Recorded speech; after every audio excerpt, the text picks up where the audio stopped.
बिस्मिल्लाहिर्रहमानिर्रहीम अस्सलाम वालेकुम। मैं हूं मोहम्मद उस्मान। वीवर्स, हम कर रहे हैं इंडेक्स नंबर का टॉपिक, जो कि अमूमन हमारे पास डिस्क्रिप्टिव स्टेटिस्टिक्स में जो है वो डिस्कस किया जाता है। पार्ट 1 में ICS के सिलेबस में या फिर MCOM के सिलेबस में ये मौजूद है। GC यूनिवर्सिटी फैसलाबाद के मुख्तलिफ प्रोग्राम्स जो हैं उसके स्टेटिस्टिक्स के सिलेबस में का ये हिस्सा है इंडेक्स नंबर्स का।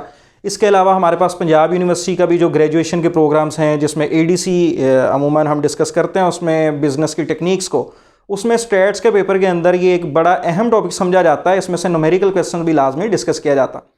लिहाजा हम बात कर रहे थे जी इंडेक्स नंबर की। इंडेक्स नंबर को हमने डिफाइन किया था कि इंडेक्स नंबर क्या है। एक ऐसी वैल्यू जो रिलेटिव चेंज की मेजरमेंट कर दे एक सिंगल वेरिएबल में या एक से ज़्यादा वेरिएबल्स में। अगर तो एक सिंगल वेरिएबल है फिर हमने जिक्र किया वो सिंपल कहलाएगा, और अगर एक से ज़्यादा वेरिएबल्स में एवरेज चेंज देख रहे हैं विद रिस्पेक्ट टू बेस तो हमारे पास वो कंपोजिट है। बड़ी डिटेल के साथ हमने इन टाइप्स को डिस्कस किया। अच्छा, एक और बात हम यहाँ पे डिस्कस करते जाएं जो अहम है और समझने के लिए स्टूडेंट्स का जो डाउट है ज़हन में वो ख़त्म हो जाएगा। बाज़ जगह लिखा होता है प्राइस इंडेक्स नंबर या क्वांटिटी इंडेक्स नंबर, ये जो मुख्तलिफ टाइप्स हैं। इन जनरल जब भी टाइप्स ऑफ इंडेक्स नंबर का जिक्र आए हम बात करेंगे नंबर ऑफ वेरिएबल्स के हिसाब से, यानी with respect to number of variables. इसकी दो टाइप्स हैं। The first one is simple and the second one is composite. अगर एक ही वेरिएबल डिस्कस हो रहा है तो वो सिंपल है, एक से ज़्यादा तो फिर कंपोजिट है। लेकिन अगर हमारे पास प्राइसेस का डाटा गिवन है, हम वो जो इंडेक्स नंबर मेजर कर रहे हैं वो प्राइसेस पे कर रहे हैं, तो फिर हम उसको प्राइस इंडेक्स नंबर भी कह सकते हैं। चाहे वो सिंगल से हासिल हो या चाहे एक से ज़्यादा वेरिएबल की मदद से हासिल हो, उसको हम प्राइस इंडेक्स नंबर का नाम इन जनरल दे सकते हैं। अगर क्वांटिटीज़ का डाटा गिवन है तो फिर हम उस सिंपल या कंपोजिट इंडेक्स नंबर को quantity index number in general कह सकते हैं, क्योंकि वो क्वांटिटीज़ में हम चेंज देख रहे हैं। तो लिहाजा वो तो अलग बात हो गई कि जिस नेचर का डाटा गिवन होगा हम उसका नाम जो है अलॉट कर सकते हैं इंडेक्स नंबर को कि ये फलां इंडेक्स नंबर है जी, ये प्राइसेस का इंडेक्स नंबर है, ये इंपोर्ट एक्सपोर्ट का इंडेक्स नंबर है, या ये क्वांटिटीज़ का इंडेक्स नंबर है, या ये वैल्यूज़ का इंडेक्स नंबर है। तो वो एक अलग इशू है। हमारे पास इन जनरल जब टाइप्स ऑफ इंडेक्स नंबर की बात आए तो हमने यही बात करनी होती है कि दो हैं, सिंपल और कंपोजिट। तो आज के हमने लेक्चर में बात करनी है कंपोजिट इंडेक्स नंबर की। जो फर्दर टाइप्स हैं, अनवेटेड कंपोजिट इंडेक्स नंबर और वेटेड कंपोजिट इंडेक्स नंबर, ये क्या होती हैं, इसको बड़ी डिटेल के साथ समझेंगे। सबसे पहले हम बात करेंगे वेट किसे कहा जाता है, जो हम आमतौर पे अरिथमेटिक मीन के टॉपिक में भी डिस्कस कर चुके होते हैं। वेट किसी भी चीज़ की जो रिलेटिव इंपॉर्टेंस है उसको वेट कहा जाता है। किसी भी चीज़ की अहमियत को आमतौर पे तो हम रोज़मर्रा लाइफ में वेट की टर्म एक इस्तेमाल करते हैं वज़न की सेंस में, जबकि फ़िज़िक्स में डिफरेंट कॉन्सेप्ट है वेट का। आम रोज़मर्रा लाइफ में उससे भी मुख्तलिफ है, हम वज़न को आमतौर पे कह रहे होते हैं वेट। इसी तरह स्टैट्स में बिल्कुल डिफरेंट ऑप्शन है जी। हमारे पास स्टेटिस्टिक्स में किसी भी चीज़ की रिलेटिव इंपॉर्टेंस जो है उसको वेट का नाम दिया जाता है। यानी किसी चीज़ पे हम अगर खर्च कर रहे हैं तो उसकी अहमियत के मुताबिक खर्च कर रहे होंगे, वो जो उसकी अहमियत है वो हमारे पास उसका वेट कहलाती है। इसी तरह स्टडी के दौरान जो 3 क्रेडिट आवर के कुछ पेपर्स हैं या कुछ 2 क्रेडिट आवर्स के या कुछ प्रैक्टिकल्स होते हैं 1 क्रेडिट आवर के, हमारे पास 3 क्रेडिट आवर, क्योंकि ज़्यादा क्रेडिट आवर मैक्सिमम 3 होते हैं किसी पेपर के, इट मीन्स कि वो पेपर्स जिनके 3 क्रेडिट आवर्स हैं उनकी इंपॉर्टेंस ज़्यादा है।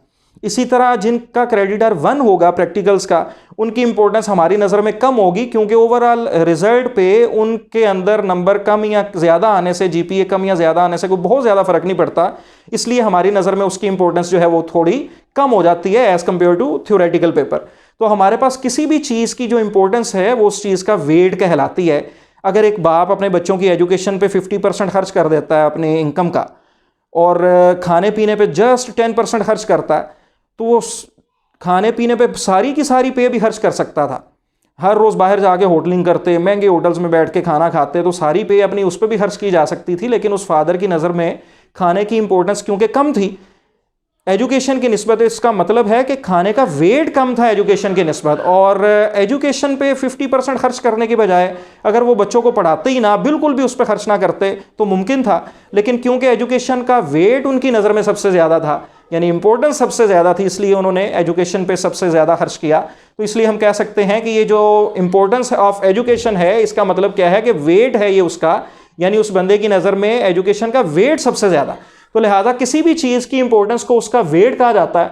और इसी बेस पर फिर हम बड़ी आसान से ये 2 टाइप्स को डिफाइन कर लेंगे, अनवेटेड और वेटेड कंपोजिट इंडेक्स नंबर। एक तो बात बड़ी क्लियर हो जानी चाहिए कि ये कंपोजिट की मुख्तलिफ टाइप्स हैं दोनों, इसलिए इनमें वेरिएबल्स तो एक से ज़्यादा होंगे। ये तो अंडरस्टूड हो गया ना कि कंपोजिट इंडेक्स नंबर कहते ही उस सूरत में जब वेरिएबल एक से ज़्यादा हो, तो लिहाजा इन दोनों में वेरिएबल एक से ज़्यादा होंगे। अब वेरिएबल तो एक से ज़्यादा हैं, और उन सब की वेरिएबल्स की इंपॉर्टेंस भी लाजमी होगी। फॉर एग्जांपल मैं मुख्तलिफ सालों की प्राइसेस ले लेता हूँ, गंदम, चावल, जवार, बाजरा, ये 4 मुख्तलिफ कमोडिटीज़ की। अब गंदम, चावल या जवार या बाजरा, हर खाने वाली चीज़ की कुछ ना कुछ इंपॉर्टेंस तो हमारी नज़र में है। हाँ, गंदम की अमूमन सबसे ज़्यादा होती है क्योंकि गंदम हम आमतौर पे ज़्यादा इस्तेमाल करते हैं और हम सेहत के लिए ज़्यादा बेहतर इंग्रेडिएंट समझते हैं अपने लिए, इसलिए फिर हम कह सकते हैं कि इसका वेट सबसे ज़्यादा है। बहरहाल ये एक समझने के लिए एग्जाम्पल हमने ली। हमारे पास एक से ज़्यादा जो वेरिएबल्स होंगे उन सब की इंपॉर्टेंस भी लाजमी कुछ ना कुछ होगी, लेकिन अगर तो उन सब की इंपॉर्टेंस बराबर है तो फिर तो हमें इंपॉर्टेंस को यानी वेट को डाटा में कंसीडर करने की ज़रूरत नहीं होती, क्योंकि अगर तमाम वेरिएबल्स की इंपॉर्टेंस यानी वेट बराबर हो तो कैलकुलेशन में अगर उनको कंसीडर करें भी तो कोई फ़र्क नहीं पड़ता किसी भी किस्म का कैलकुलेशन पे। इसलिए फिर उस सूरत में कि जब तमाम गिवन वेरिएबल्स की इंपॉर्टेंस बराबर है और हम डाटा में इंपॉर्टेंस को यानी वेट्स को कंसीडर नहीं कर रहे, न्यूमेरिकली वेट्स असाइन नहीं कर रहे गिवन वेरिएबल्स को, तो फिर वो जो इंडेक्स नंबर आएगा एवरेज रिलेटिव चेंज देखने से, मुख्तलिफ मेथड्स अप्लाई करने से, जिसको हम नेक्स्ट वीडियोस में डिस्कस करेंगे, वो हमारे पास अनवेटेड कंपोजिट इंडेक्स नंबर कहलाएगा। और अगर तमाम गिवन वेरिएबल्स की इंपॉर्टेंस बराबर नहीं है तो फिर हमें वेट्स को कंसीडर करना पड़ेगा, क्योंकि तमाम की मुख्तलिफ इंपॉर्टेंस है और हर किसी का कैलकुलेशन में मुख्तलिफ रोल होगा वेरिएबल के साथ जब हम वेट्स को कंसीडर करेंगे।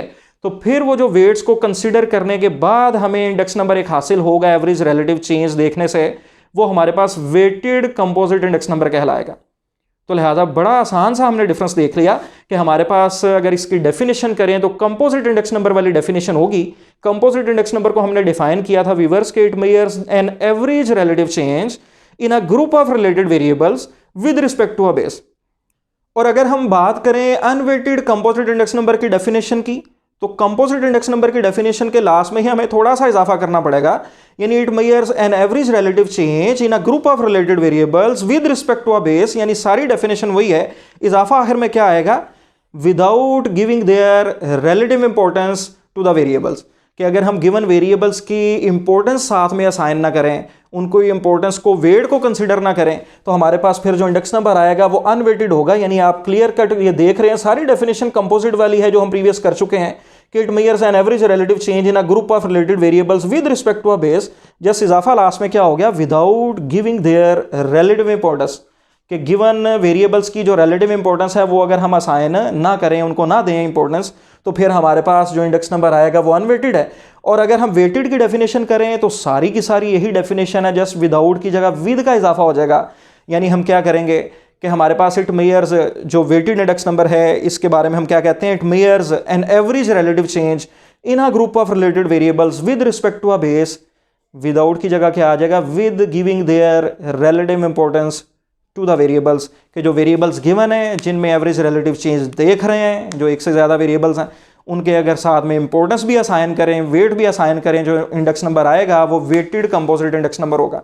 और हमने ये भी लॉजिक देख ली, ये फ़र्क देख लिया कि हम क्यों वेट असाइन करते हैं और किस सिचुएशन में वेट असाइन नहीं करते। हकीकत में तो अगर एक से ज़्यादा वेरिएबल्स हैं तो सबकी इंपॉर्टेंस हमने बात कर ली कि होती है लाजमी, लेकिन हम डाटा में कंसिडर उस सूरत में करते हैं जब इंपॉर्टेंस बराबर ना हो। अगर तो वेट्स तमाम गिवन वेरिएबल्स की कोई इस तरह की उनकी नेचर है कि तमाम की इंपॉर्टेंस बराबर है, तो हमारे पास फिर उन वेट्स को असाइन करने की ज़रूरत नहीं रह जाती, क्योंकि कैलकुलेशन पे कोई इफेक्ट नहीं आना होता। तो इसलिए फिर जो इंडेक्स नंबर हासिल होता है वो अनवेटेड कंपोजिट इंडेक्स नंबर कहलाता है।